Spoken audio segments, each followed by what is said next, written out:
StarTimes Inside Veteran TV is available in all StarTimes branches and dealers countrywide. StarTimes Inside. Entertainment inbuilt. StarTimes. Enjoy digital life.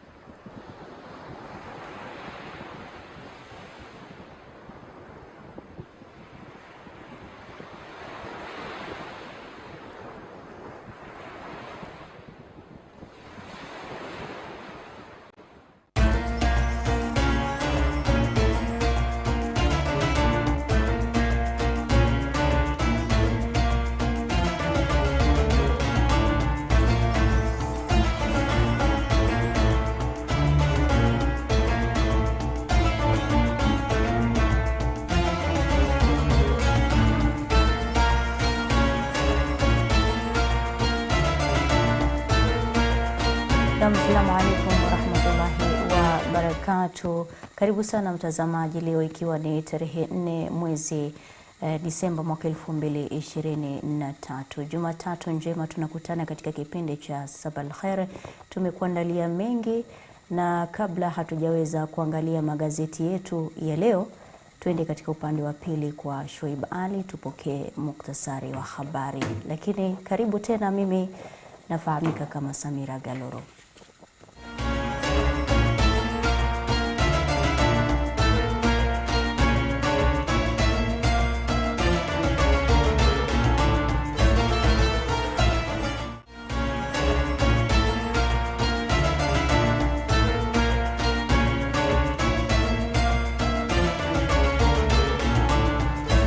Assalamu alaikum warahmatullahi wabarakatuh. Nikujuze tu yanayojiri katika humu nchini, bara la kimataifa pamoja na ulimwengu wa spoti. Ni Shoaib Ali. Mbunge wa Garsen Ali Wario Guyo na mwenzake wa Galole Haribae Buya waliokolewa mwendo wa saa 3 asubuhi jana kufuatia mkasa wa saa 10 katika mto Tana. Wawili hao ambao walikuwa sehemu ya zoezi la ugawaji wa chakula cha msaada wa timu 18 waliripotiwa kutoweka kwenye maji ya mto Tana wakiwa ndani ya boti ya kibinafsi. Mohamed, kamishna wa kaunti ya Tana River Kunradhi Hassan Mohamed, alithibitisha kwamba watu wote waliopotea waliokolewa na walikuwa wako salama salmini. Kwingineko ni kwamba muungano wa madaktari wa famasia na madaktari wa meno KMPDU umetoa notisi za mgomo wa madaktari katika kaunti 6. Katibu mkuu wa muungano huo Devji Atela amesema kuna kaunti 6 ambazo madaktari wamechoka kwa sababu kaunti hizo zimekataa kimakusudi kutekeleza haki zao. Amesema kwamba madaktari katika kaunti ya Vihiga walianza mgomo wao wiki jana kwa sababu walikuwa wamechanganyikiwa na kushindwa kutoa huduma. Akizungumza huko Elementaita katika kaunti ndogo ya Gilgil baada ya baraza la kitaifa la ushauri la KMPDU lililowaleta pamoja maafisa wakuu kutoka matawi yote, Atela ameongeza kuwa madaktari wa Vihiga hawajapandishwa vyeo kwa muda mrefu sasa. Katika rubaa za kimataifa ni kwamba viongozi wa Jumuiya ya Afrika Mashariki wamearifu kuwa Jamhuri ya Kidemokrasia ya Kongo imeamua kutorefusha muda wa kikosi cha kulinda amani cha kikanda. Kikosi hicho kilitumwa nchini Kongo Novemba mwaka jana kujaribu kurejesha utulivu upande wa mashariki unaoandamwa na ukosefu mkubwa wa amani. Kilipelekwa mahsusi kushughulikia wimbi jipya la mashambulizi la kundi la waasi la M23. Taarifa ilitolewa siku ya Ijumaa na Jumuiya ya Afrika Mashariki baada ya mkutano wa wakuu wa nchi. Imesema Kongo imeamua kutorefusha muda wa vikosi hicho nchini humo baada ya Disemba tarehe 8 mwaka huu. Katika spoti ni kwamba timu ya taifa ya soka ya kinadada ya Kenya Harambee Starlets imewasili mjini Gaborone, Botswana kwa marudio ya mechi ya kufuzu kwa finali za kombe la mataifa ya Afrika mwaka ujao. Mchuano huo utapigwa hapo kesho jioni, huku Kenya wakihitaji ushindi ili kufuzu kwa finali za kombe la Afrika mwakani nchini Morocco, wakati wenyeji wakiwinda tu sare tasa ili kufuzu baada ya kwenda sare ya 1-1 katika mkumbo wa kwanza hapa jijini Nairobi. Na bila shaka mtazamaji, ni hayo tu tulioipa kipaumbele katika mukhtasari wa habari. Usiende mbali, baada ya muda usio mrefu utapata kuchambuliwa magazeti kwa kina. Zidi kuwa nasi.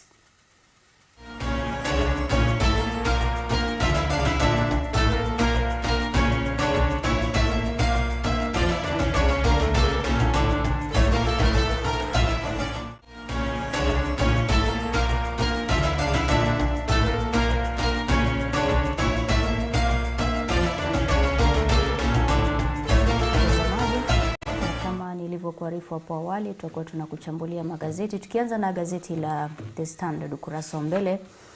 Kulingana na wataalam wanasema experts, Kibaki will be shocked at Rutonomics, katika ukurasa wa mbele, na taarifa hii inaendelea katika ukurasa wa 4 na 5. Wanasema economists say President Ruto claims of copying former President Mwai Kibaki's economic playbook seem not to be working, as his policies and interventions point in the opposite direction, leaving Kenyans desperate and hurting.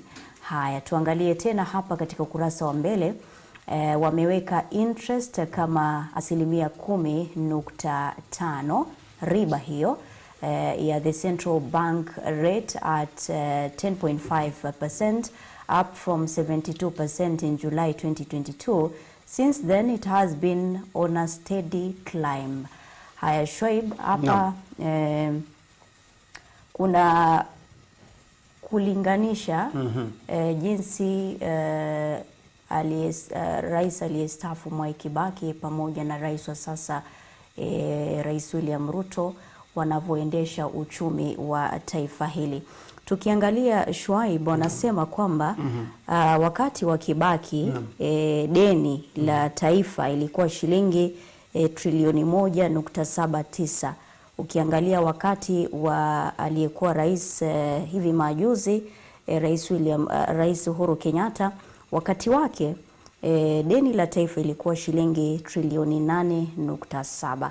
Lakini tukiangalia rais wa sasa Rais William Ruto, na deni la taifa ni shilingi trilioni 8.7, na hiyo ni chini, hiyo ni ndani ya miezi 12, yani mwaka mmoja deni la taifa limefikia shilingi trilioni 8.7.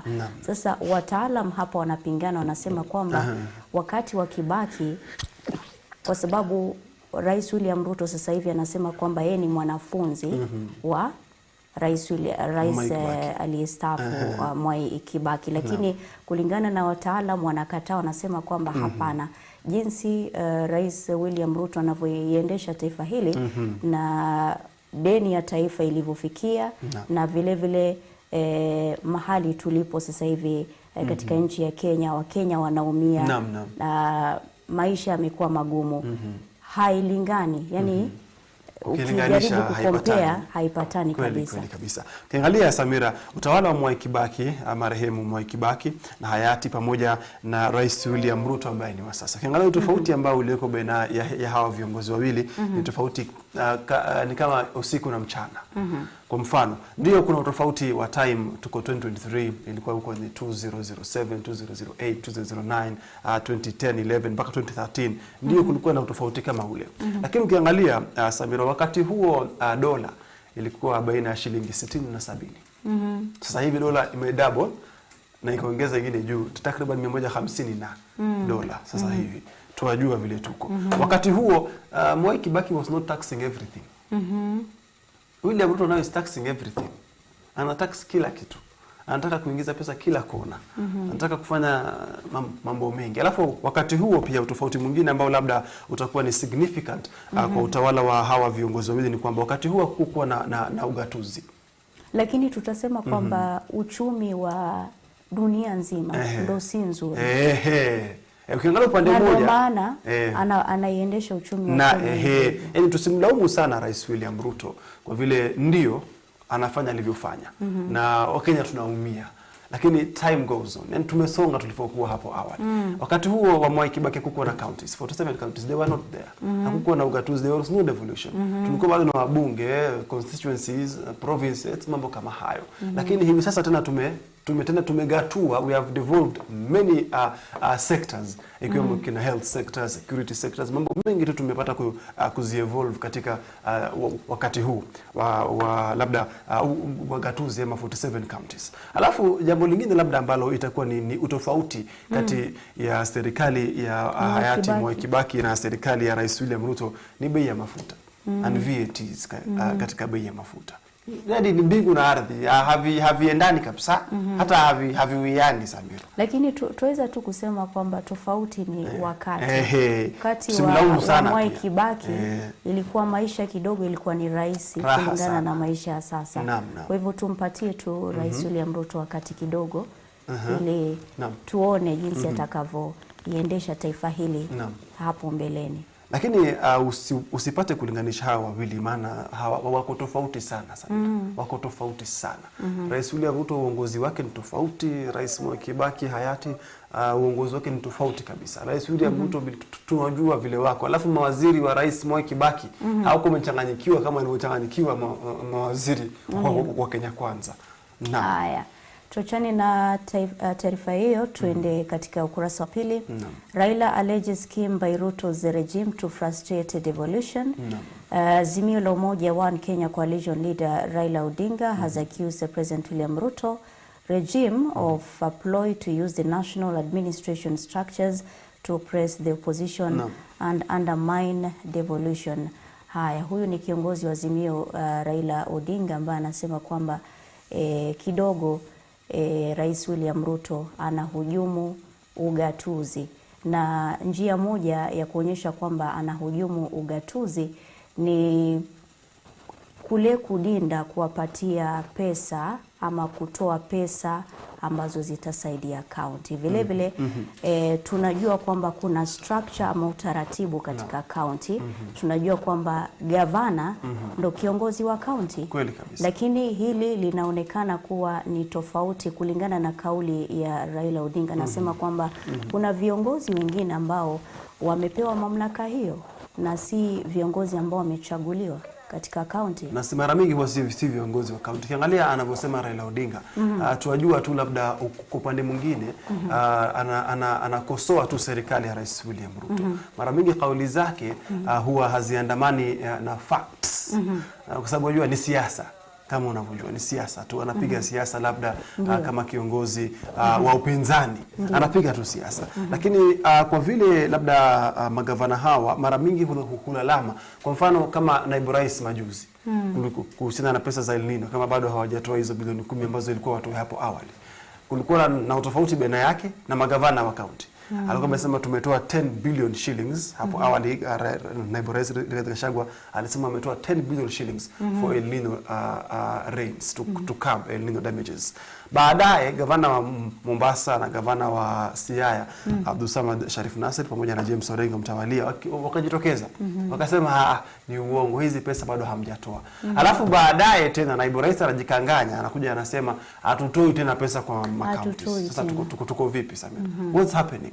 Lakini hiyo imeonekana tu wazi kwamba kidogo alikuwa anadanganya. So sasa kidogo hawa devolution na counties kidogo kuna msukumano baina yao na serikali kuu. Naam. Tuachane na hilo, tuangalie taarifa nyingine hapa katika ukurasa wa 4. Wanasema Ruto claims he is an A student of Kibakinomics, experts say no. Tukiachana na hayo tumeweza kuangalia ukurasa huo wa 5. SUPKEM says dialogue report was anti-climax. The National Executive Council of the Supreme Council of Kenya Muslim, SUPKEM, has said the National Dialogue Committee report failed to meet expectations of Kenyans. Haya, hii ni baraza la Uislamu la SUPKEM. Wanasema kwamba ile ripoti ambayo ilitoka ya Azimio na Kenya Kwanza, mambo ambayo waliafikiana kidogo hawajakubali kuwa ile swala la gharama ya maisha haijaweza kuangaliwa vizuri. Wanasema kwamba while addressing the press in Nairobi yesterday, SUPKEM chairman Hussein Olenado said the cost of living ought to have been prioritized. Vile vile wamekubali kwamba Azimio kidogo walipokubali kuzungumza na Kenya Kwanza kidogo ilikuwa imeleta amani katika taifa hili, bila shaka kutokana na yale maandamano ambayo yalikuwa kishuhudiwa kabla. Bila shaka ukiangalia pia kuna mkanganyano ama kuna mgongano katika muungano wa Azimio la Umoja, huku kiongozi mwenza wa Azimio la Umoja Martha Karua ambaye ni kiongozi wa NARC Kenya amepinga sana ripoti hiyo. Amesema yeye hakubaliani na Azimio, hakubaliani na viongozi wa Azimio kwamba ripoti hiyo ilikuwa vizuri. Ukiangalia wiki jana kinara wa Azimio Raila Odinga alikubali. Alisema ripoti hiyo iko sawa, na ni vizuri wameagree kwamba iko sawa. Lakini ukiona kiongozi Martha Karua pamoja na Eugene Wamalwa ambaye ni kiongozi pia wa chama cha DAPK pia alisema kwamba haliwezi hilo ripoti, mimi sikubaliani nalo 100%. Kwa hivyo ni kama kuna mgongano katika boardroom ya Azimio la Umoja, wenyewe kwa wenyewe viongozi hawakubaliani. Wanasema hiyo ripoti hatukubaliani nayo hasa kwa sababu hasa haimaffect huyu Mkenya personally. Maana ni masuala yao tu walizungumzia, kubaliana masuala yao. Masuala ya uchumi, ya gharama ya maisha hawakuangazia. Kwa hivyo hiyo halimhusu Mkenya hata kidogo. Naam. Ukurasa wa 6, fears gang boss set to welcome Kenya police in Haiti mission in the days following an approval by the United Nations for Kenya to send its police officers to Haiti to restore order in a country that has been run over by armed gangs. Its most feared gang leader Jimmy Cherizia led a protest against the deployment. Huyu ni kiongozi wa kundi la G9, kundi hatari sana katika nchi ya Haiti, na tunakumbuka kwamba tayari imekubaliwa kwamba maafisa wa kulinda usalama hapa nchini Kenya waende kule Haiti kurudisha amani. Lakini huyu kiongozi anasema kwamba yupo tayari kuwakaribisha. Sijui anamaanisha nini kule kusema kwamba ako tayari kuwakaribisha. Na pia wanaonekana kwamba hawakukubaliana na mpango wa serikali ya Marekani pamoja na serikali ya Kenya kukubali maafisa wa Kenya kwenda katika nchi ya Haiti. Naam, inatisha Samira, na inastua. Hasa hawa afisa polisi ambao wanakwenda kule. Unajua jamaa kuja na ile moyo, ile ari, that courage tu ya kusema tunawakaribisha katika nchi ya Haiti. Kidogo inatisha tu Samira. Alafu bado wewe unakwenda tu. Naam. Huwezi jua unakaribishwa vipi? Utakaribishwa hospitalini, utakaribishwa fulani, je unakaribishwa na bunduki, unakaribishwa na makofi ama na chai ama na nini sasa? Kukaribisha inamaanisha maneno mengi sana. Sasa maafisa wetu nadhani wako na sababu ya kuwa na hofu. Wana sababu. Hiyo kauli si nzuri. Ndio, hiyo kauli si nzuri. Na pia tukiangalia picha hapa ambayo tunaonyeshwa katika ukurasa wa 6, kiongozi huyo pamoja na wenzake wamesimama na bunduki hapa katika ukurasa huo. Haya, wachane na hilo, tuangalie katika ukurasa wa 7. 2 missing MPs, 18 lost in flood waters rescued. Wanasema 2 MPs in Tana River County who went missing during a rescue mission for residents marooned in parts of the community have been rescued. Garrison MP Ali Wario Guyo and his Galole counterpart Said Buya Hiribai along with 18 others lost their trail after encountering floods, raising concerns about their whereabouts and safety. Haya, hao wabunge kidogo walikuwa wametia watu wasiwasi kwa sababu walikuwa wamekwenda kupeleka msaada katika kaunti zao, lakini kidogo wakapotea njia na wakapatana na mto Tana ambao imekuwa ikifurika. Kwa hivyo kidogo walipatikana katika hali nzuri, na ni taarifa ambayo tunaambiwa hapa katika ukurasa wa 7. Wanasema they spent the night stranded in the floods as they struggled to find their way. Tana River County Commissioner Mohamed Nur Hassan said the 2 politicians alongside their aides were rescued by a multi-agency team yesterday. Kwa hivyo ni habari njema kuwa hawakudhurika na yale maji. It's good news. Naam, ukurasa wa ngapi hapa? Katika ukurasa wa 12, 13 utapata maoni, barua kwa mhariri. Tukisonga mbele katika ukurasa wa 16, NAT wants state to increase capitation funds for schools. Nasema the Kenya National Union of Teachers NAT has appealed to the government to increase capitation funds for primary and secondary schools. Hii capitation funds ni ile pesa ambayo inatolewa kwa shule kulingana na idadi ya wanafunzi ambao wako katika ile shule. Sasa NATO wanasema zile pesa kidogo ni kidogo, iongezwe. Samira, kuna mambo ambayo yanaendelea katika mashule yetu kidogo hayaeleweki. Majuzi tu Wizara ya Elimu ilitoa mabilioni ya pesa kwa shule ama vyuo, universities. Wale ambao walihitimu last year na wanapata na wali apply before November this year, wanapata kufaidika na pesa hizo.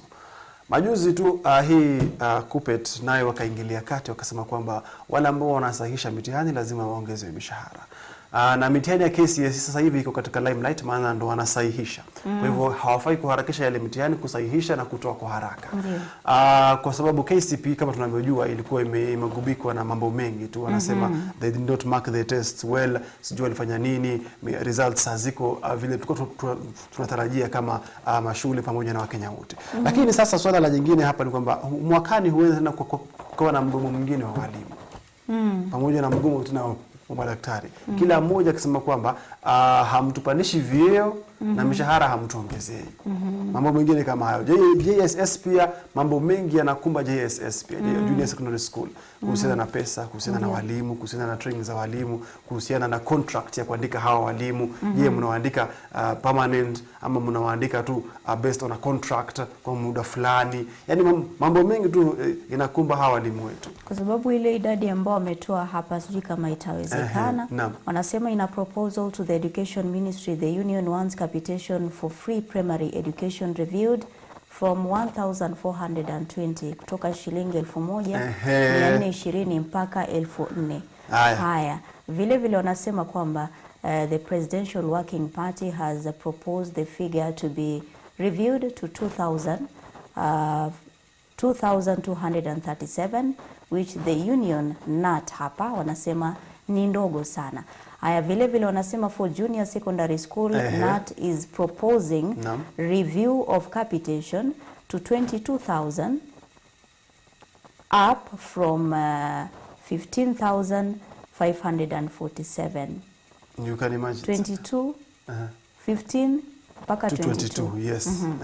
Haya, vile vile katika upande mwingine Shwebali, wanasema for senior secondary, the union wants the monies reviewed from the current allocation of 22,244 to 35,000.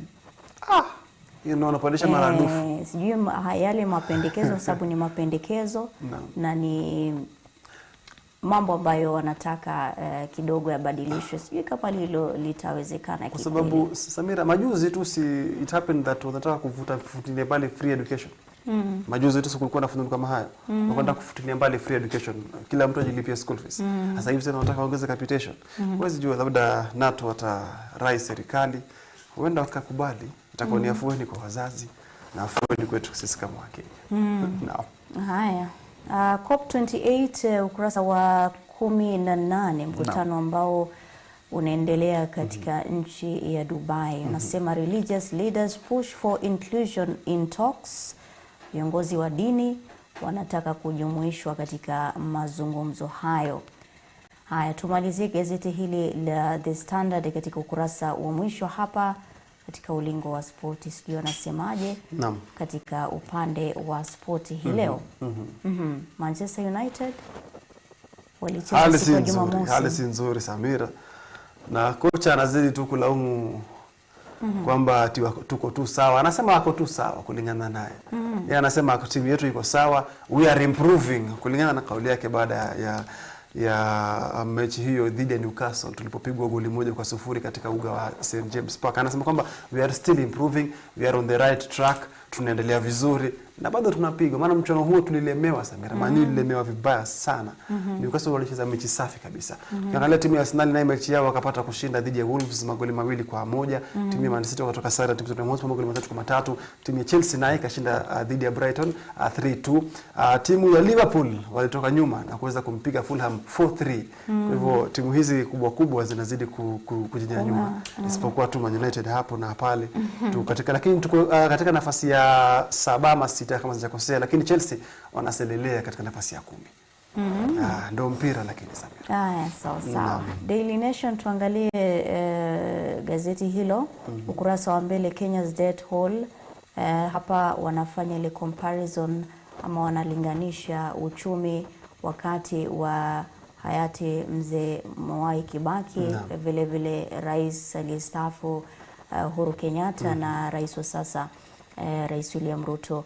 Wanasema kwamba left 1.79 trillion ile deni ambayo aliacha, alafu found 633 billion.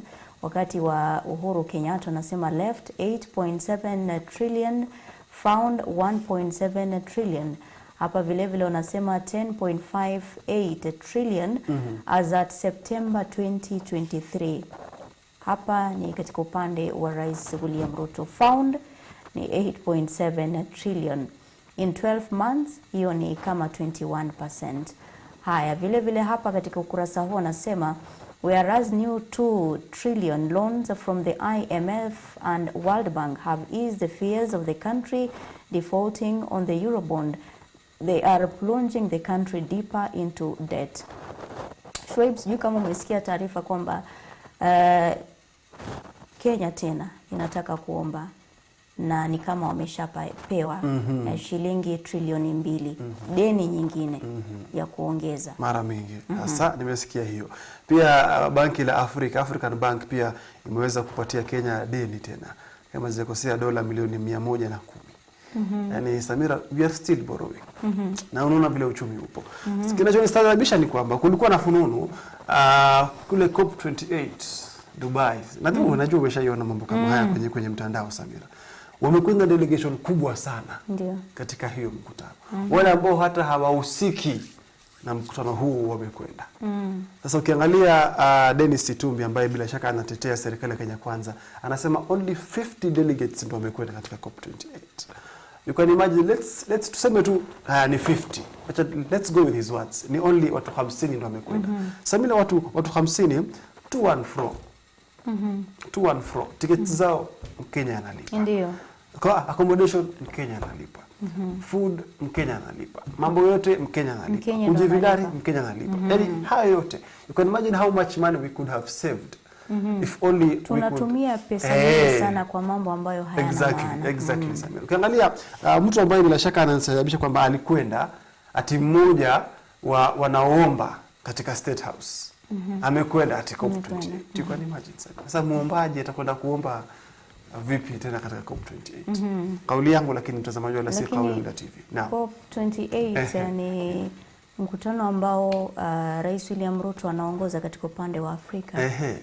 Lakini hawa wamekwenda watu 50. Watu 50 ni wengi sana. And that's if ni ukweli. Huwezi jua, huwezi takiwa ni zaidi ya 50. Huwezi jua. Full cash for each learner not demands. Angalia taarifa hiyo katika ukurasa wa 8. Tukisonga mbele katika ukurasa mwingine hapa katika ukurasa wa 3. Shortcut lack of fuel got us stranded in flooded river Tana. Huyu ni mbunge ambaye anaelezea kilichomkuta katika mto Tana wakati walikwama. Wanasema kwamba kitu cha kwanza walikosa mafuta, walishiwa na mafuta. Kitu cha pili walikosa mwelekeo, wakapotea njia, wakajikuta pale katika mto huo. Haya, tukiachana na hayo katika ukurasa huo taarifa ambayo inafungamana na hilo, 142 people killed since start of El Nino rains. Wanasema watu 142 mpaka kufikia sasa tangu mvua wa El Nino uje, watu 142 wamepoteza maisha yao. Unaangalia taarifa hiyo katika ukurasa wa 3. Wanasema floods have killed 142 people since the El Nino rain started pounding the country. Interior Cabinet Secretary Kithure Kindiki described the number as alarming, saying the government was taking the matter seriously. The people we have lost are too many and we are not taking the matter lightly, said Professor Kindiki. Nasema kidogo lazima tuchukulie swala hili kwa uzito kwa sababu watu 142 Shoibali si watu wachache, ni watu wengi sana wamepoteza maisha na ni watu ambao kidogo tungeshughulika, tungeokoa maisha yao na mapema. Bila shaka. Na kujuza kauli ya viongozi wawili wa serikali ya Kenya Kwanza, akiwemo naibu rais Rigathi Gachagua na waziri wa uchukuzi Kipchumba Murkomen. Angalia hizi kauli Samira, uliambia kama tuko na viongozi katika taifa hili. Naibu rais anasema kwamba wala ati watu hawangekufa kama hawangeenda floods. Ati wanajipeleka kwa mafuriko. Samira, hakuna mtu ambaye hujipeleka katika maafa. Wanajikuta haiwezi fanyika. Sio kwa kifika ahlan wa sahlan. Alafu waziri wa uchukuzi Kimani Ichung'wah anasema kwamba wale ambao watapatikana wanaelekea katika mafuriko ama they are driving towards floods, ati ukisurvive unashtakiwa mahakamani for attempted suicide. Ni kauli ya viongozi. You can imagine Samira. It's like na sijui mbona why are we wao sasa ndo tunaweza kusema kwamba wanaichukulia swala la mvua ya El Nino lightly. Exactly. Kinara ama waziri wa usalama ndani anasema kwamba this matter is very serious. Samira, kupoteza watu 140 na hao wote kisa na maana mafuriko ambao tunge avoid hiyo maafa inazidi kufisha moyo wa Kenya. Serikali yetu haitujali basi. Na ni kweli tunaumia. Naam. Watu wanaumia. Ukurasa mwingine katika tusonge mbele katika taarifa nyingine hapa. Worry as debt service bill expands, money being spent to service public debt is on the verge of surpassing the sum of the entire national government spending and all the 47 counties' equitable share of revenues as the impact of mounting debt pressures and a falling shilling worsen. Wanasema deni la taifa linazidi kupanda na imezidi pia ile pesa ambazo zinatumika katika serikali kwa ujumla na vile vile katika serikali za county. Unapata kesho ibali kwa sababu ya wakati pia katika gazeti lingine la Taifa Leo. Tuangalie katika ukurasa wa mbele. Gazeti hili la Taifa Leo tuangalie katika ukurasa wa mbele wanasemaje. UDA kuadhibu wabunge wakaidi. Haya, UDA kuadhibu wabunge wakaidi kidogo. Kuna mushkili katika kufungua gazeti hili kidogo. Nadhani hii ni Secretary General wa UDA Cleophas Malala alikuwa anazungumza kuhusiana na wale wabunge ambao hawafuati hasa baadhi za amri, ikiwemo amri ya Rais William Ruto. Kiangalia kuna mbunge mmoja ambaye alikuwa anapinga story ya house levy. Mbunge huyu msemaji jina lake, mbunge kama nitakusema kutoka ule eneo la Central. Anapiga Gathoni wa Mushomba. Anapinga sana story ya housing levy. Majuzi akizungumza na wanahabari alisema hiyo ni kufyonza wananchi. This government is inatoa pesa nyingi kwa Wakenya na pesa hizi haitaleta faida yoyote. Nadhani huyo alikuwa ni mmoja ambao wabunge wa UDA wakasema kwamba kuna baadhi ya wabunge ambao wanakaidi agizo la chama. Na hatimaye wanasema katibu mkuu wa chama asema yapo majukwaa ya ndani kwa ndani ambapo viongozi husika wanafaa kuelezea kutoridhishwa kwao wala si kupinga serikali waziwazi. Bila shaka. Kuna njia ambazo wanaweza kutumia kupinga serikali lakini si kujitoa waziwazi na kuweza kutoa malalamishi yao. Haya, tuangalie katika ukurasa wa ndani gazeti hili la Taifa Leo. Wanasemaje katika ukurasa wa pili? Vile vile ni taarifa ya ukaidi huo katika chama cha UDA. Wanasema chama cha UDA kimetishia kuwachukulia hatua za kinidhamu wanachama watakapopatikana wakipinga msimamo wa serikali. Katibu mkuu wa chama hicho Cleophas Malala amesisitiza kuwa UDA imejitolea kwa dhati kumuunga mkono kiongozi wake Rais William Ruto. Yani uko katika ndani ya chama ya UDA, ulichaguliwa katika tiketi ya chama cha UDA, haufai kupinga serikali hata kama ukubaliani na mambo ambayo yanafanyika na serikali hii ya Kenya Kwanza. Basi unafaa kusupport serikali yako, kwa sababu hii ni chama ambacho kimekuweka hapo katika ile nafasi. Mara mingi wanasema ama nyamaza tu, usizungumzie mambo kama hayo. Lakini kuna mengine labda hawa viongozi huona hatuwezi nyamazia. Yakivuka mpaka imevuka mpaka Samira. Tutazungumzia tu. Ikiwemo hii mambo ya housing levy imezoa tumbo joto hasa katika muungano wa Kenya Kwanza. Hasa katika chama cha UDA. Kama viongozi wengi ambao ukaidi mambo kama hayo ni viongozi ambao kusema ukweli wanasikia vilio vya wale wapigia kura. Lakini kama ulivyosema, kwa uchaguzi na tiketi ya chama, fuata ile chama. Iwapo kuna njia ya kuweza kutoa ulalamishi yako, toa kupitia kwa njia ya ile chama. Lakini si kujitokeza wazi na kwanza. Kabisa. Napata kwa ni hatari. Naam. Ukurasa wa pili, SUPKEM sasa yapinga kubuniwa afisi za manaibu kiongozi wa upinzani. Baraza Kuu la Waislamu nchini SUPKEM jana liliunga mkono ripoti ya kamati ya mazungumzo ya kitaifa NADCO iliyotolewa mwezi uliopita, ila likapinga hatua ya kubuniwa kwa nafasi 2 za manaibu wa kiongozi wa upinzani. Mwenyekiti wa SUPKEM Hassan Olenado alisema kwamba wanahitaji kura ya maamuzi ambayo haitazua upinzani mkali kati ya mirengo miwili ya kisiasa. Hii ina maana kuwa mirengo yote miwili itaelewana kuhusu masuala tata yanayostahili kupita kura ya maamuzi. Angalia Samira, kuna mambo hapa kidogo yanikanganya hasa serikali hii yetu ya Kenya Kwanza. Ukiangalia kura ya maamuzi ilikuwa imependekezwa na BBI. The office of opposition ilikuwa pia katika BBI ambayo yahitaji referendum mara nyingi. Ukiangalia viongozi wa Kenya Kwanza wanasema Kenya does not need a referendum, kura ya maamuzi, kwa sababu hatuna pesa ya kufanya ile referendum. Hatuna. Hizo pesa ni nyingi, mabilioni ya pesa ndio inahitajika ndio kufanya vile. Sasa unahoji what's the difference between BBI na hii NADCO?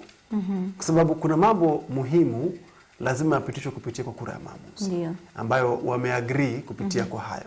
Haya, ofisi ya mpinzani mkuu pamoja na manaibu wake wawili analipwa na nani? We have not been told who will be paying that office, who will be servicing that office. Kama ni Mkenya hatutaki. Sasa we are already loaded. Mawaziri ndio 22. CS karibu 50 na ingawa bado hawajaanza kazi. Tunafanya, what are we doing? Hao maofisi ya upinzani nani atamlipa? Wa Kenya ama ni serikali inajitolea ama ni voluntary? Mambo mengi tu hayajawekwa wazi pale. Na Wakenya wanazidi kutoa kauli kinzani kuhusiana na ripoti hiyo. Naam. Haya. Hiyo ni kauli ya SUPKEM. Tusonge mbele katika taarifa ambayo iko katika ukurasa wa 3. Raila na Kalonzo washauriwa wasitengane. Unapata taarifa hiyo katika ukurasa wa 3. Viongozi wa Azimio sasa wanataka vinara wao Raila Odinga na Kalonzo Musyoka wadumishe umoja na ushirikiano wao hadi wakati wa uchaguzi mkuu wa mwaka 2027. Wanasiasa wa muungano huo pia wametaka wabunge, maseneta, magavana na madiwani wawe imara na kusalia Azimio na kupuuza vishawishi vya muungano tawala ya Kenya Kwanza. Nadhani wengi wameona labda kuna utofauti baina ya Raila Odinga na Kalonzo Musyoka kulingana na Kalonzo Musyoka, kauli ambayo wanatoa hadharani. Ukiangalia Samira, Kina ni kwamba kile ambacho kinafanya labda kuwe na mgawanyiko ni 2027 general election. Tuko mwaka upi na tunaangalia mwaka upi? Still very far. Maana weekendi ODM walikuwa wamemshauri Raila Odinga asimame tena katika urais mwaka 2027. It's very fast. Haya mambo yasilete mganganyo katika muungano wa Azimio. Maana lakini pia Shibali kuna mazungumzo ambayo najua yatafanyika kabla tuende katika uchaguzi wa mwaka 2027 kwa sababu kuna kauli ambazo nafikiri umeweza kusikia kwamba Raila anafaa kumuunga Kalonzo Musyoka mkono mwaka 2027 aongoze Azimio yani apeperushe bendera ya Azimio, asimame urais. Badala ya Raila asimame nani? Kalonzo Musyoka. Na anafaa kupata the full support wa Raila Odinga. Sasa ikiwa hilo ikiwa hawatafikia maelewano, inamaanisha kwamba ule lazima urafiki utavunjika. Lazima, kwa sababu I assure you Samira, Kalonzo haezi tena kuvai for a deputy president mara nyingi tena. Sidhani kama ataweza. Yeye anajua ameshaweka macho yake, anataka urais mwaka 2027. Ndio. Maana time is still going. Na huenda pia Raila Odinga akasema tena ajaribu tena. Akabadilisha kauli tena. Maana hii ni siasa, mimi siasa. Mambo huenda vile unavyojua Samira. Yanageuka. Huenda pia tena akaamua ndasimama bado tena katika urais kwa mara niwe mara ya 6 tena mwaka 2027. Huwezi jua. Na Kalonzo atakaposimama na Raila atakaposimama, obviously mgawanyiko ushakuja. Ile mpasuko tayari shaonekana, washagawanywa. Kila mmoja atasimama kivyake. Naam. Haya, ukurasa wa 3 hapo pia tunapata taarifa ya afya. Unasema maafisa wa afya kulipwa wiki hii kulingana na waziri Nakhumicha. Wanasema wahudumu 100,000 wa afya ya jamii CHP watakaofanikisha utekelezaji wa mpango wa afya kwa wote UHC ulioanzishwa na serikali wataanza kupokea malipo yao mwezi huu. Haya, habari njema hiyo. Waziri wa afya Susan Nakhumicha amesema wahudumu amesema wahudumu wamesema wahudumu hao watalipwa kuanzia wiki ijayo. Nafikiri ni taarifa njema hapo. Tukimalizia gazeti hili kwa sababu ya wakati, barua kwa mhariri unapata katika ukurasa wa 7. Mwisho kabisa tuangalie ukurasa wa Gaza katika mashambulio mapya. Haya, mwisho kabisa katika ulingo wa spoti Shoibali. Tuangalie spoti. Reds Blues what Man United wakisuasua ligini EPL. Wakati huo Enzo Fernandez alifunga mabao 2 na kuongoza Chelsea kupepeta Brighton. Ukurasa wa 19 pamoja na ukurasa wa 20. Na hapo ndo tunakomea katika uchambuzi wetu wa magazeti. Baada ya mrusuku mrefu tunarejea, mtazamaji usiende mbali. Hii ni Al Huda TV, mwongozo wa umma. Zidi kwa nasi.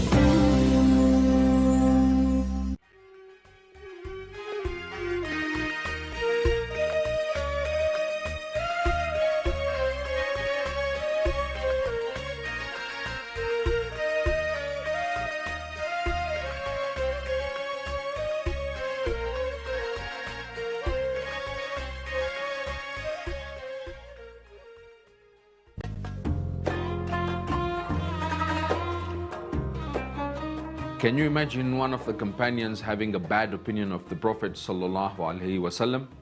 2 companions from the Ansar happened to pass by. When they saw the Prophet, they hastened away. The Prophet sallallahu alaihi wasallam said, don't hurry, she is my wife, Safiya. The Prophet then made an extremely important statement. He said, the devil flows in man as blood flows in him, meaning, I fear that a bad thought may occur in your hearts. Similarly, we would see that the messenger was characterized by every type of patience. His patience gave rise to the fruits we see in the world today. He permanently changed the face of this world, and he set up the principles for all those who wish to bring about successful change. You want success in your life? Patience is necessary. The greatest type of patience is patience in enduring trials and tribulations. If Allah loves a person, He tests that person until he draws closer to Allah bit by bit. The Prophet ﷺ said, the truthful and trustworthy merchant shall be with the prophets, saints and martyrs on the day of rising. People these days are multi-talented when it comes to cheating. Some sell their products under a false name, or claim it is made in a particular country when it is not. This is cheating. Some put dubious substances in their food. This is also cheating. Some sell their products for an extremely high price, giving the impression that it is an original product when it is simply an imitation. Learn the lessons of your Prophet with regards to trade and start in the name of Allah. You will have blessings and success.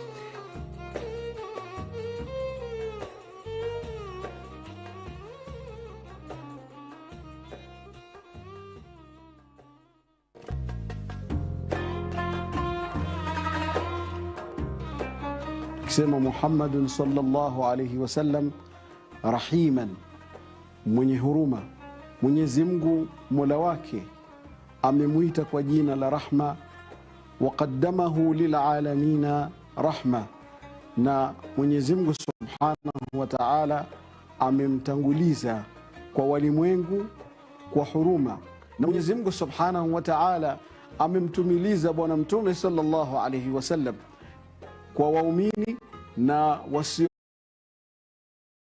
ila yule ambaye ameangamia. Na mtume sallallahu alaihi wasallam hajaacha katika jambo la khairi ila ametuonyesha wama taraka sharran, na mtume sallallahu alaihi wasallam hakuacha jambo la shari ila hadharana minhu, ila mtume ametutahadharisha. Hii ni kuonyesha huruma ya bwana mtume sallallahu alaihi wasallam na sisi. Aqra akasema huyu sahaba, inna li 10 min alwalad, hakika bila shaka mimi na watoto 10, mimi sijawahi kubusu hata mmoja katika watoto wangu 10.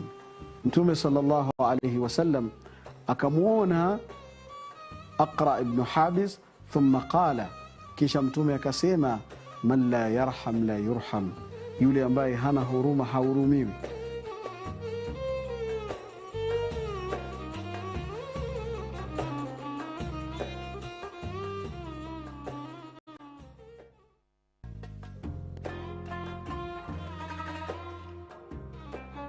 Bismillah ar-Rahman ar-Rahim.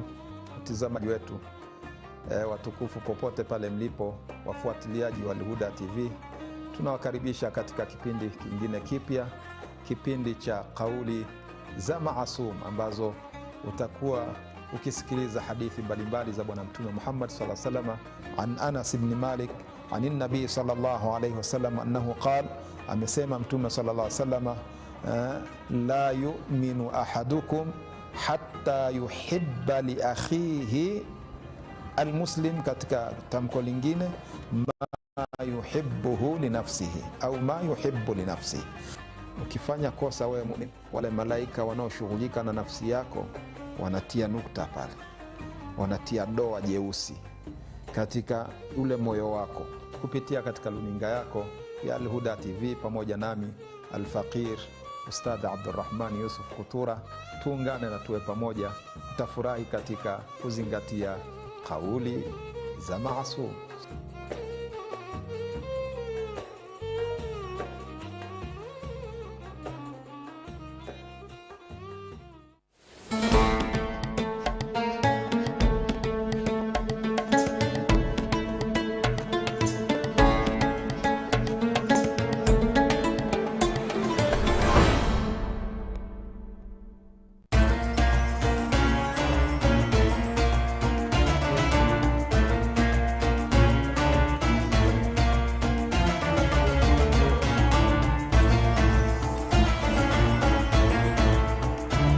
Assalamu alaikum wa rahmatullahi wa barakatuh. Mtazamaji, bila shaka unazidi kutegea Al-Huda TV, mwongozo kwa umma.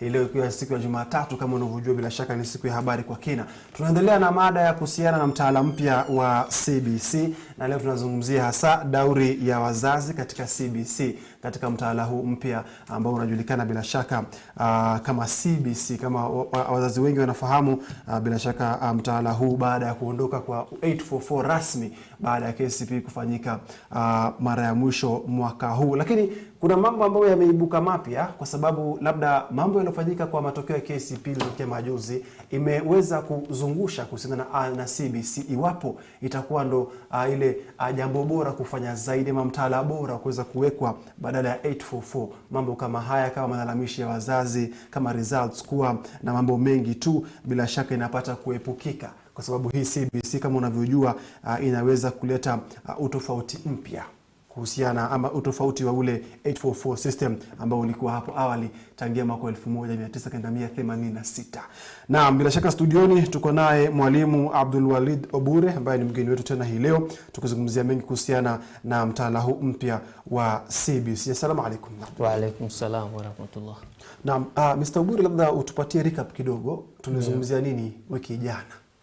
Wiki jana tulizungumzia, we talked about some of the myriad of things that happened to the CBC, and also we looked at the results of the 844 system, the KCPE, of which where we talked about parents plus the schools are not happy with the outcomes, while others were just letting it to go because it's just the final one. Yes. And also we talked about the benefits of the CBC to the learners, the advantages that CBC has over the 844. Yeah, that is it. Alafu labda let's start from here. Tuanzie hapa bwana Obure. Tofauti ya 844, the biggest difference between 844 and CBC ni nini? In fact, there is a big gap. The difference is so big in that, you know, in 844, it is just content oriented and what we call it too much of methodology. And we do a lot of talking. The teachers possess a lot of knowledge. We possess a lot of knowledge, and also the parents may not know exactly what happens in the 844. But in the CBC, in fact, here is I love the topic of today. In the CBC, it brings a big up in that the parents are really involved a lot. They know exactly what's happening daily. They know what's happening. And also, the teachers do little, but the learners do a lot because it is theirs. That's why it is called competency-based curriculum, CBC. Competency means that they learn the skills, that the competence. They want to know what exactly in you. You see, based means that they acquire it. Curriculum, that is now we call it the syllabus. You see. Yes. Yeah. So another big difference is that the learners may attend to discover for themselves on how to solve the problems on their own. We don't solve for them, though we guide them through the guidance of the parents and the teachers. Yes. There was some crying coming out from parents and teachers kwamba CBC imeharakishwa.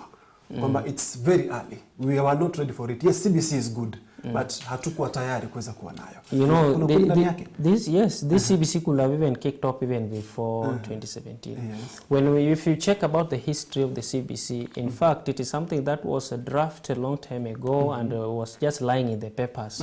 Then it came to the stakeholders, the education stakeholders, the senior stakeholders came to realize by 2017, no, this is the way to go.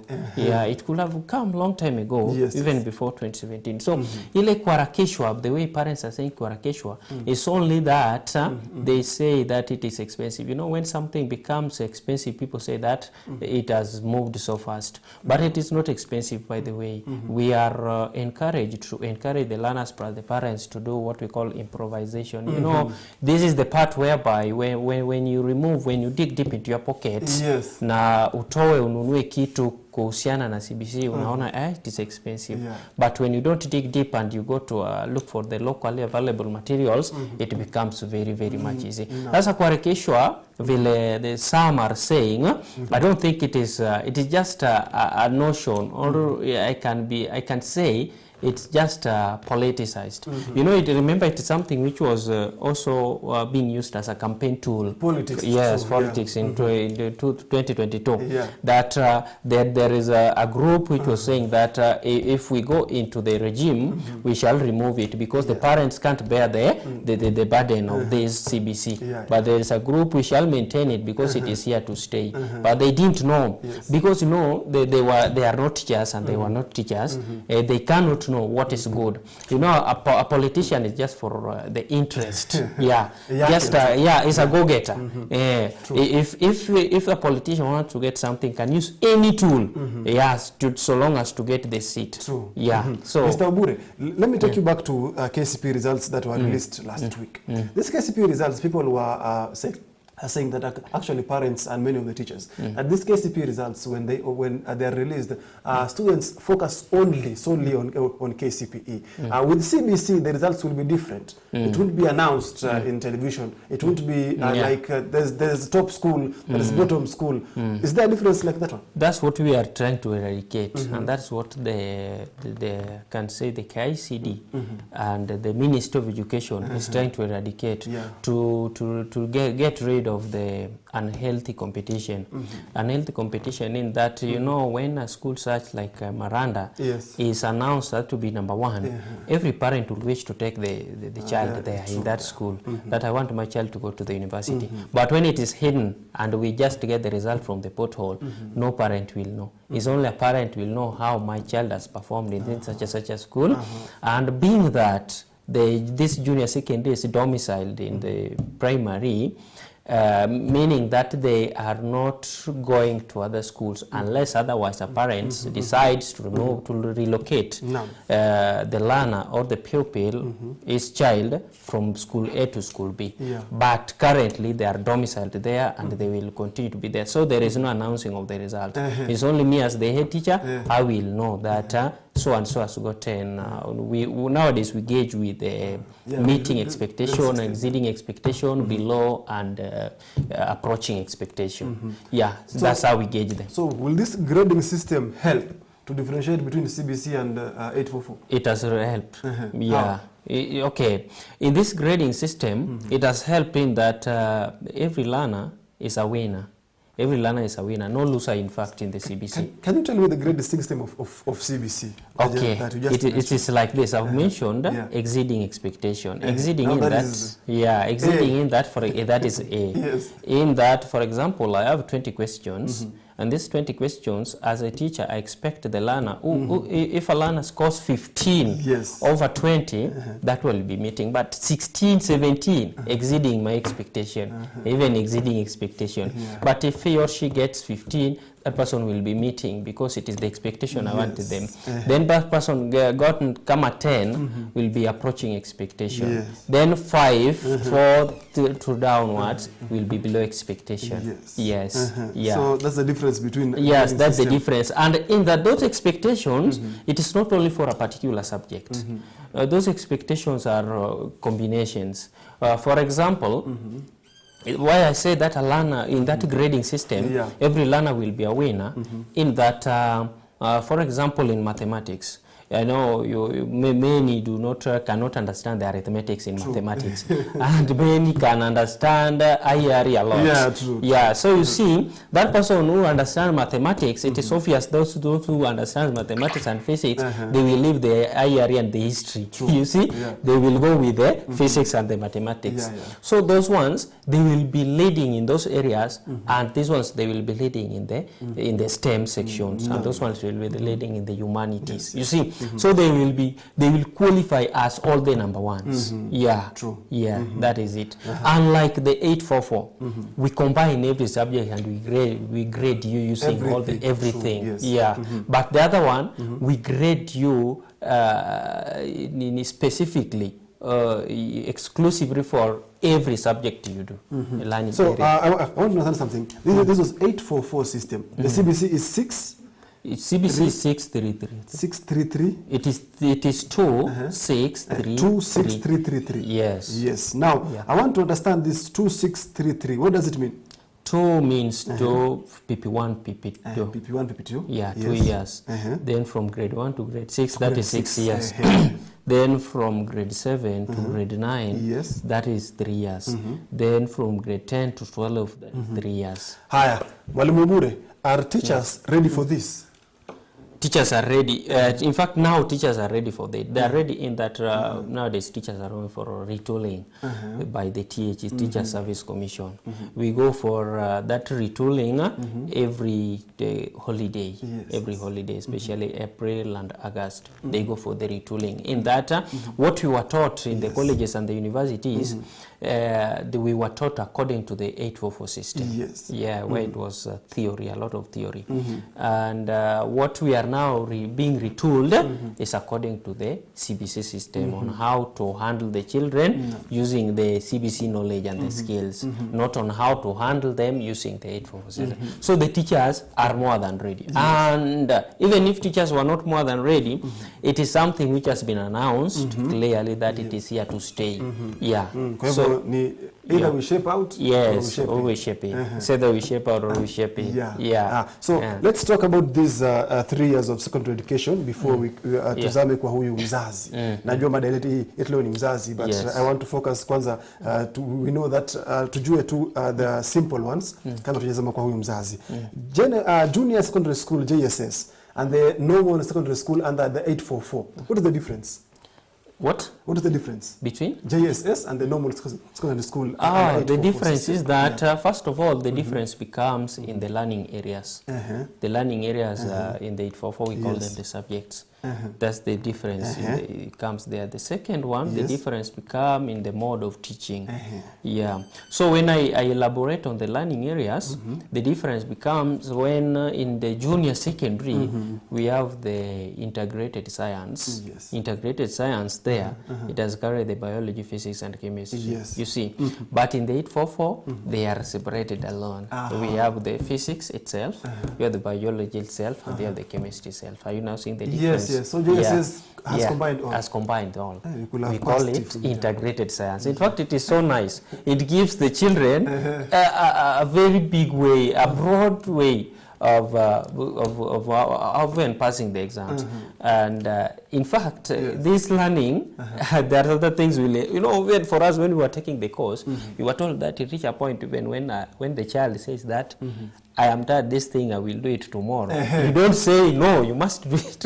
You must do it now. No, you just say okay, we shall continue. Tomorrow. Tomorrow. They learn at their own pace. So, in fact, CBC they want the children to learn at their own pace and what is of their interest.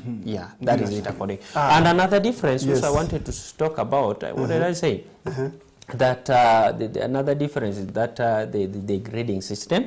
In fact, that's also another difference. The grading system. We still continue with that meeting and what. And the other one, they don't do with that difference. Of course. Expectations. Mtazamaji, tunazidi kuendelea tu na kipindi cha habari kwa kina, bila shaka tukizungumzia kuhusiana na dauri ya mzazi hasa katika CBC. Weza kutoa maoni yako, tuko YouTube live, bila shaka ukizidi kututizama. Tuko naye mwalimu Abdul Warid Obure. Mr. Obure, tuzame sasa katika mada yetu ya leo. Parents wa kuhusiana nao na hii mtaala wa CBC. How are parents involved in this CBC? In fact, this CBC, I can give it a lot of accolades because the parents are now getting involved in that they actually know exactly what's going on. And the parents are also getting educated. They get education because they get educated in that when, for example, I give a project to be done at home, I will say with the help of the parents. So the parent must do that thing with that child, to guide, you see. But here comes a mistake whereby some parents solely do it themselves, then give the child go to school with this thing. And you say that I'm the one.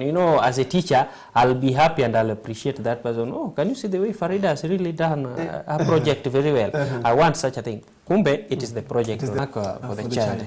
And you get that maybe when it's over 20, you give 10. So it means that you've gauged the parent's skill, but not the child. True. So the parents, they fail here that CBC, they are just to guide.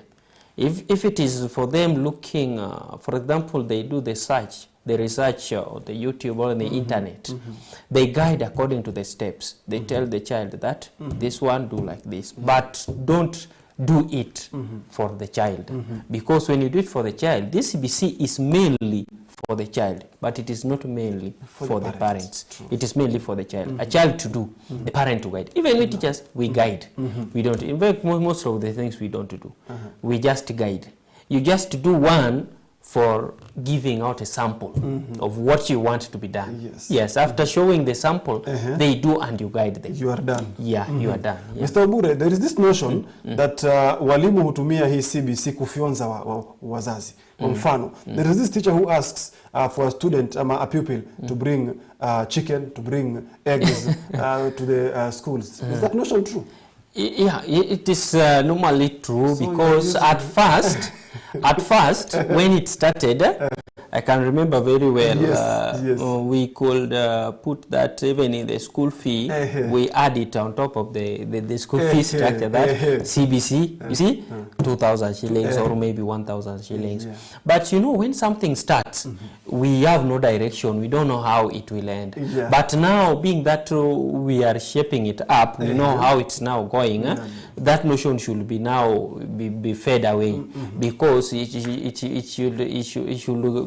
should be forgotten, because we as teachers we now know exactly what is needed. If it is bringing things, it is for the teachers to gain out of take advantage out of bringing things. No, the teachers should now use the wisdom that if I want to do such a project, if I place them or I put them into groups, I will have how many groups and I will need how many items or materials to do such a thing.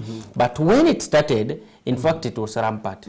You see the pupils, maybe there are 15 in a class. All of them bring one chicken. 15 chicken.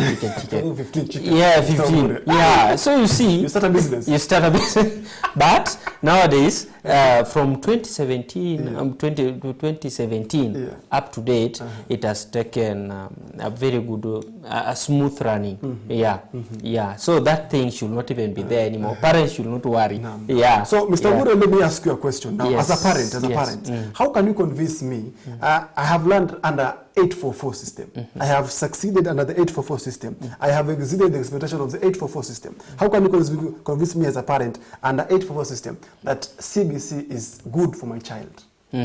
Okay, as a parent, in fact, this topic of today is really good. You know, it should mainly focus on what parents should do. Exactly. You know, as a parent, you know, compare the child of a CBC. A parent is a product of 844. And the child will become a product of CBC. You see, compare yourself to the other parents whom you were with, and compare yourself to other children who are still undergoing 844. And that children, or the parent, compared to your son or daughter, you'll see a difference in that. Difference number one, critical thinking. This child of yours who is a CBC material will learn to think many things of himself. Why? As we give them training, or as we teach them or facilitate, as I told you that many things they do for themselves, we tell them, brainstorm in your groups. On how we can solve this. For example, you know, in 844, let's take about the topic of floating and sinking. You are taught that let us have these materials and put them on top of water, put them in water. We'll see which one floats and which one will sink. But before we do that, in the CBC we say, I have this thing and I have this thing. First of all, brainstorm. Which materials do you think will sink and why? You see, before we go to the actual practical. So they will think. So we put them with thinking notion and thinking mood. Mwalimu akikuja, hey, atatuanza tufikirie nini tena. So you see, for 844, no brainstorming, no thinking. We just go direct to the to what we want, the content, and we tell them, cram it or master it the way we want for it, because we prepare you for exams. But in CBC, we don't prepare. Anyway, we don't prepare the CBC children for exams. We only instill knowledge. Exams is just to gauge them if they have understood it. And since it is not for placement from junior or from early, we don't. We only use the skills to place them to the right course or to the right career path. That's why. Unlike the 844, if a parent asks, just ask that parent, 844, we prepared you to get a job. In fact, Neo was prepared to get a job of teaching. Yeah, you're just prepared. But with but with the CBC, you're not prepared to get a job. You're prepared to create a job. You see? So with the product of CBC, you will see them when they will be out. You'll see that they are the job creators rather than the job seekers. Bila shaka mtazamaji, naambiwa kwamba line zetu za simu ziko wazi, waweza kutupigia simu na mlango wa simu kwa 0742888830 iwapo una maswali yote kuhusiana na dauri ya mzazi katika CBC ama roles of a parent, hasa kuhusiana na mambo kama haya ya CBC. Bwana Obure, umesema kuhusiana na huyu mzazi ambaye bila shaka anafaa kujua kwamba CBC ndo mzuri kwa mwanao. Bwana Obure, hii projects ambazo mwapatia mwanafunzi apeleke nyumbani, do you grade also parents ama mna grade tu wanafunzi? And does it inafanyika pia kwa mtihani yao? Mnampatia project apeleke nyumbani pia katika mtihani? No. Before I answer that, there is also one thing I did not answer on that, Nini. You know, our society, the values are now becoming, the values are disappearing. I can use that term. The values are normal. We just have just small values. But with the CBC, we instill a lot of values. According to the way we run the teachings, we instill a lot of values, like the value of sharing, like the value of taking care of each other, like the value of love. You see, those things are nowadays not there. You can see, for example, if you come here in Nairobi. Have you stayed in Mombasa? Mombasa, there are still some values which can be seen. I've stayed there.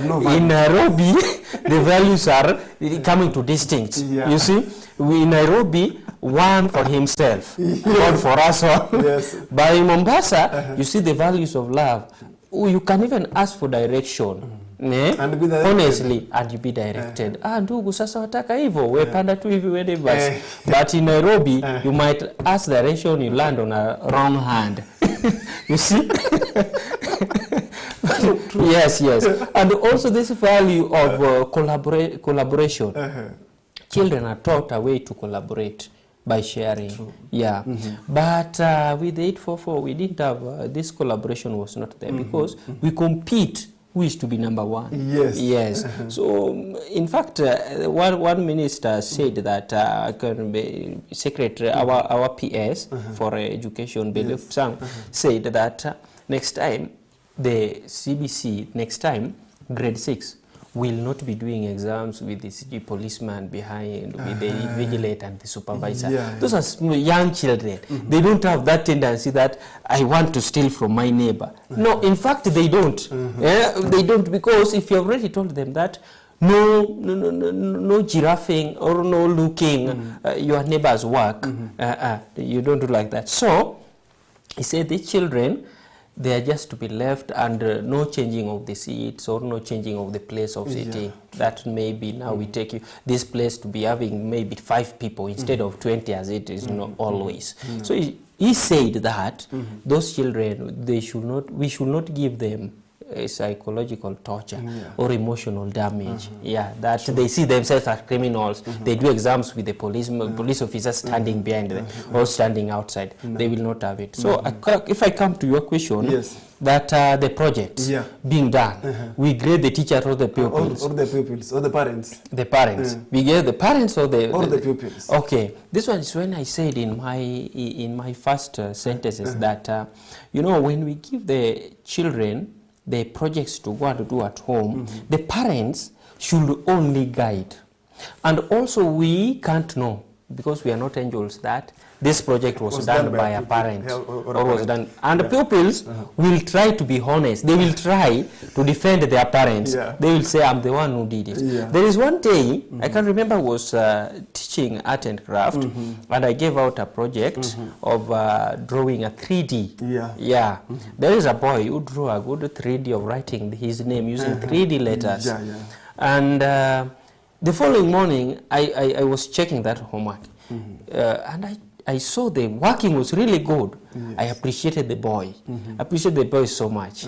And I said, everybody should work like this. Yes. Yeah. So everybody started, and Gioni, unfortunately, the sister came to me. See that, you know, that work of so and so, I don't recall the name, so and so, I'm the one who did it, plus my sister was in Form 4. So I said, oh my God, and I really appreciated the boy. Yeah, so you see, the children can try to be honest that I did it myself. But the parent is the person who did it. And when we gauge, we sometimes give a good marks or meeting expectation or exceeding because we knew it's the child. But it is the parent. So a parent who's now listening to us should know that these projects are for pupils.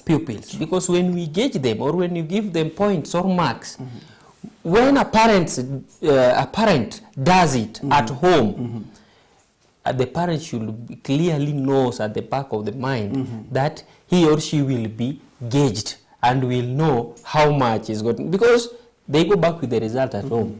Your mom asked, what did you get that project?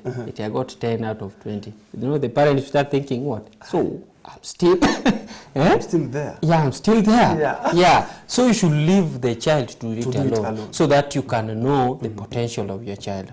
Because sometimes when you do it like that, when the child will be choosing career path, kumbe we will take the child to the path that he or she doesn't fit. And that's why we start grading children from grade 3, 4, 5, and 6. Grade 1 and 2, no grading. Grade 1 and 2, no. Grade 3 ndo wanaanza na project. You can remember when it started, 17, they cleaned the market. That's the first project ever for the CBC. Sawa. Mr. Guru, tutaanzia pale baada ya mapumziko mafupi. Naelezwa na mwelekezi kwamba tuchukue mapumziko mafupi, alafu tunarejea baada ya muda usio mrefu. Zidi kuwa nasi mtazamaji. Okay.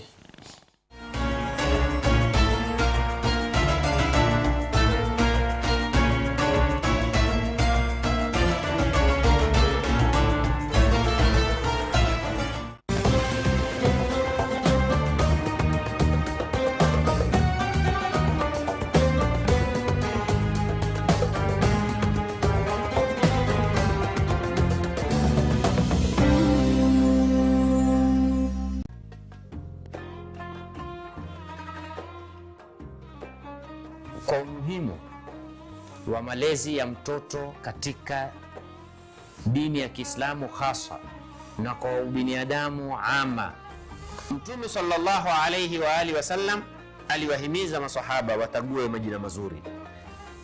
Wanazuoni wakatuambia kwamba haya majina yana athari. Unapomwita mtoto wako jina zuri, lina athari ya kumpeleka kila pazuri.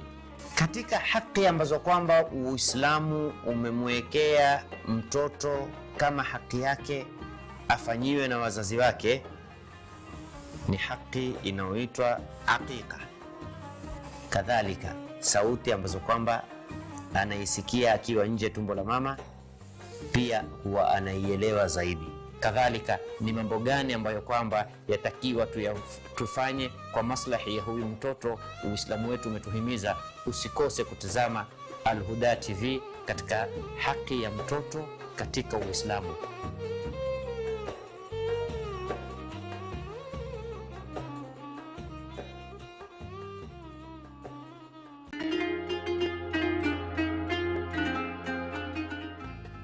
Kana katika tarehe ya Kiislamu wasomi wengi wa kike ambao kwamba walitambulika katika fani mbalimbali na katika elimu tofauti.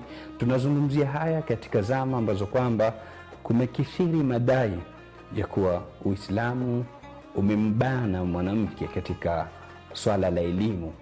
Utakuja kuona katika tarehe hii namna gani walikuwepo maulama wa kike, na kwa idadi iliyokuwa kubwa. Ina maana ikiwa kuna mapungufu katika zama zetu, basi ni kutoka kwetu sisi wenyewe, sio kutoka kwa Uislamu. Kwa hivyo kuna haja kumtazama mwanamke kwa mtazamo wa Mtume sallallahu alaihi wasallam alioeleza innaman nisa'u shaqa'iqur rijal. Kwa hivyo ukifuatilia Mtume sallallahu alaihi wasallam katika sira, utaona majina yote yanajulikana ya wake zake, majina ya banati zake. Uangalie namna gani walikuwa na mchango mkubwa wanawake katika kuiendeleza jamii. Sayyidatuna Maryam alikuwa ni mwanamke. Sayyidatuna Maryam amelea nabii kama katika manabii wa Mwenyezi Mungu subhanahu wa ta'ala. Rudi kama angalia al-Imam Shafi. Al-Imam Shafi alikuwa ni product ya mamake. Kwa hivyo kuna wanawake wamesomesha waume zao, kuna wanawake wamezidi waume zao katika elimu, na si waume wa kawaida, ni waume ambao kwamba ni wasomi wakubwa.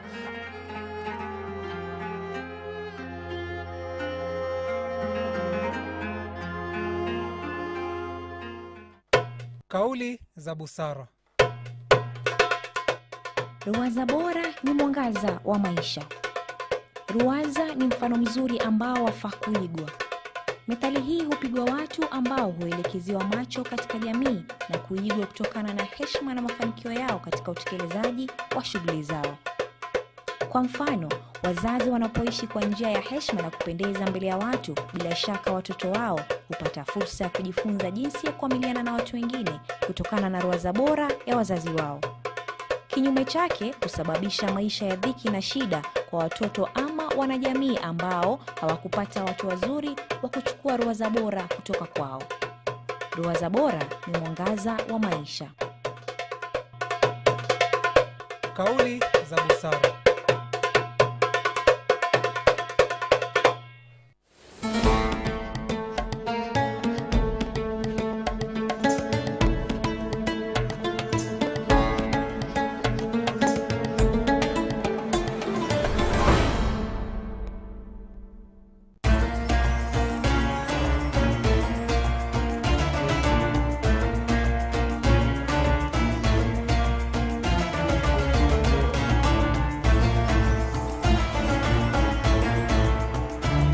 Mtazamaji, assalamu alaykum wa rahmatullahi wa barakatuh. Karibu katika awamu ya mwisho kipindi hii ya habari kwa Kina, tukiwa naye mwalimu Abdul Walid Obure, tukizungumzia kuhusiana na CBC, hasa dauri ya huyu mzazi. Kuna kauli tulikuwa tumesema hapo awali kuhusiana na gradings huanza from grade 3, not grade 1 and 2.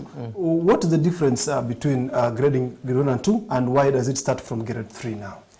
From grade 3, in fact, when it started, we started from grade 3 so that we could get, at the end of the primary, the learner is only supposed to look for the 40 marks. From grade 3, we have 20. Grade 4, we have 20. Grade 5, we have 20. So grade 6, we have 40. That is 100%.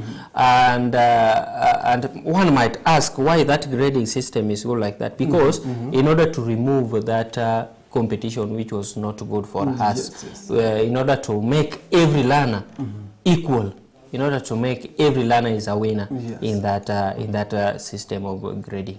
Okay. Yeah. Now let's talk about the examination criteria difference between 844 and CBC. In fact, we call it nowadays, in fact, CBC, it has changed many things, even the language, even the terminologies. So it's called examination. Everything in CBC, we've changed even the terminologies. So we call it assessments. The assessment in 844, it is examinations. But in this, our CBC, we call it assessment. Assessment in that, we have got strands. In fact, now I'm introducing you to new terms. We have got strands. I'm learning a lot. Strands there, they mean like the topics. Substance is a subtopic, okay? So those strands, assessments are done after every substrand and every strand. You see? Why is it done like that, unlike 844? We do it like that so as to know whether this child has really understood you. And no, we don't do it for formality. We do it and keep it for the record. We do it and keep it for the record in that it is going to solely help that child. How is it going to help? It is going to help, as I said, and I'm repeating at the 18th time, to enable the child or the learner to select a good career path. You see, I keep the record for the future reference to know that with this record I kept, Abraham was really good in mathematics. Every time is exceeding expectation, exceeding expectation. True. Integrated science, exceeding. Let this person take the STEM, you see. And also another record to show that the child is good in only the humanities, you see. Yeah, social sciences. I will take that person to the humanities group. So you see. And another way of this, our grading, we do the formative. Formative in that I've said it. Let me now put it in a professional way. Formative, we do it after every standard, every sub-standard. And mwishowe, summative, for these like the grade 6, whereby we include now everything which we have learned. Difference in the exams is that this one said assessment and then the examinations. We put things together. We blend the learning areas. For example, integrated science, we put with the home science, we put with the agriculture, you see.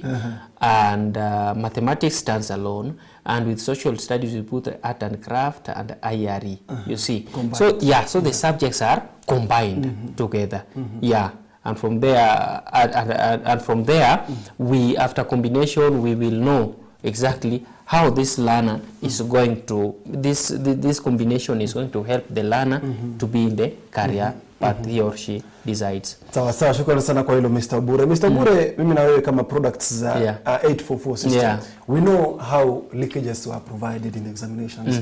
We know how wizi wa mtihani umekuwa ukikithiri. Kila mwaka nenda mwaka rudi, serikali unasema hakukuwa na wizi, and we know they still stole the exams.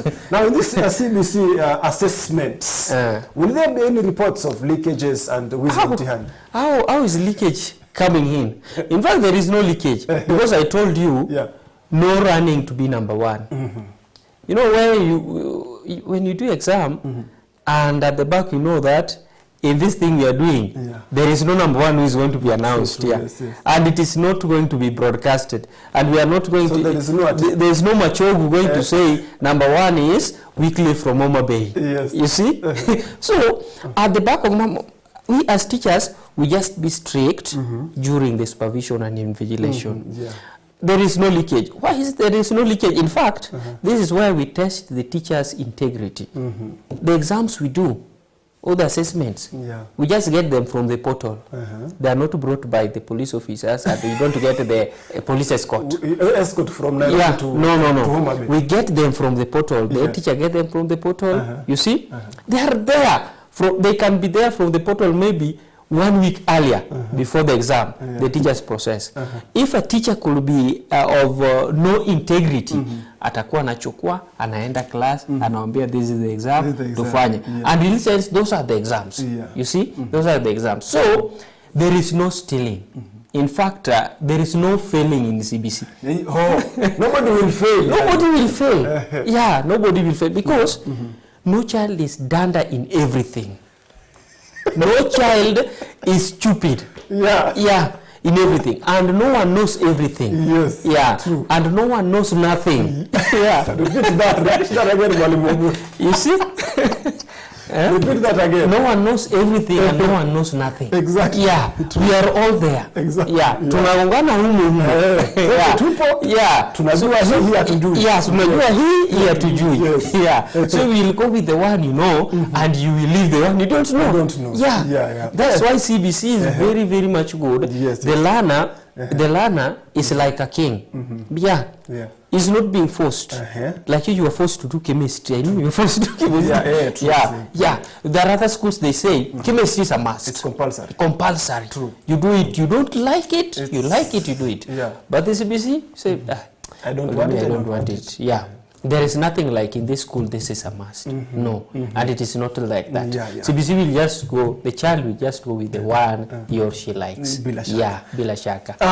Mr. Bure, tukimalizia awamu, let's talk about politics and CBC. Maana tukianza kipindi ulikuwa umesema kuhusiana na politicization of this CBC education system. This 6332. Politics, can it affect this CBC system? Why don't you just let it happen? No, now we cannot say can it affect. You know, it could have affected when the new regime entered into the office. Yeah. Because it was a strong campaign tool. Because sincerely speaking, most of the parents did not want it. Because they said, oh, it's expensive. And a politician, akishasikia mzazi anasema hii na mimi pia ninataka hichi, inataka hii kiti, let me go and tell the parents that this CBC tutaitoa. Mimi niweke kwenye kiti, tutaitoa. You remember them saying, the current president, CBC tutaangalia maneno yake. Unaona? But immediately aliingia akasema CBC is good, it's only that we need tufanye ukarabati kidogo ndio tu. By the way, they did a very good ukarabati. That's why also politics, you know, politics, whether we like it or not, we'll not run away from it. You know, this is our country. Politics almost runs everything. Of course. Yeah. True. Politics runs everything. True. Whether you want to put your own structure, let me tell you.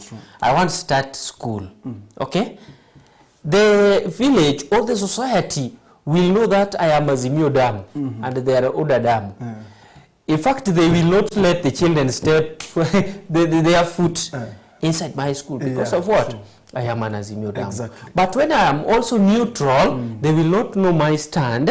They will take, but they will try to dig. Who is this person? Is he on our side or not? And also politics influences our education system in that, you know, like for example, I know you are updated. Me, I'm really updated in these things.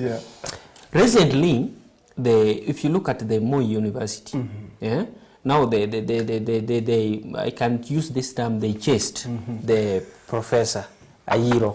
You see? Professor Dana Ayiro. They chased him, the vice chancellor. That wanataka mtu wao. Tunataka mtu wetu, aja tuingize mtu yetu. Si politics ikaingia, vitu vikaanza kwenda mrama. Now they are I can say the leadership of that place, Eldoret. They are now saying tunakuomba msamaha kwa niaba ya community. Come. Because things are now a mess. You know what now people are saying? Because mlikuwa nataka mtu wenyu endelee tuna. And exactly if you see, Moi University is now facing some wrangles, leadership wrangles, financial, you see, many things, because even paying of the staff and also management in full. So with education and leadership, education and politics, if politics is put, if politics takes the foot into the education system becomes weak. Let the education system to run on its own without politics. And you see, you know our current Minister of Education, if I don't mince my words, is leaning on the other side of the government. You see, you know, with education it needs someone who is neutral, and who can say something without confirming from the politicians that what should I say about this and that. You see, even I can say recruiting of the teachers, it is politics. Ministers, wabunge, MPs, politics. They maneuver their ways on how, bring your IDs, bring your documents. We want to what? We want to employ you. You know, they have taken the role of the Teacher Service Commission and they want to do what? They want to employ. It is because of what? Politics. So politics without education. With the CBC, if they are not careful also, it will ruin the CBC. But if they leave it alone to the Ministry of Education, it shall be good. And if we shall get time, you know, we shall know how did the CBC come to be, and how was it drafted, and the history of CBC. Nadhani kuanzia wiki ijayo tena tupatana tena Mr. Obure, tutazungumzia mengi kuhusiana na historia ya CBC, tupate kujua what is CBC in history and how did it become CBC. Shukrani sana Mr. Obure kwa kuwa nasi hii leo. Mtazamaji, tumefika tamati ya awamu ya leo ya kipindi cha habari kwa kina, kipindi cha Sabah Khair. Bila shaka tumezungumzia kuhusiana na dauri ya huyu mzazi katika CBC. Na kuacha naye kauli yake mwalimu Abdul Walid Obure kwa lugha ya Kimombo, nobody knows everything and nobody knows nothing. Jina langu ni Habari na kuacha na assalamu alaykum wa rahmatullahi wa barakatuh.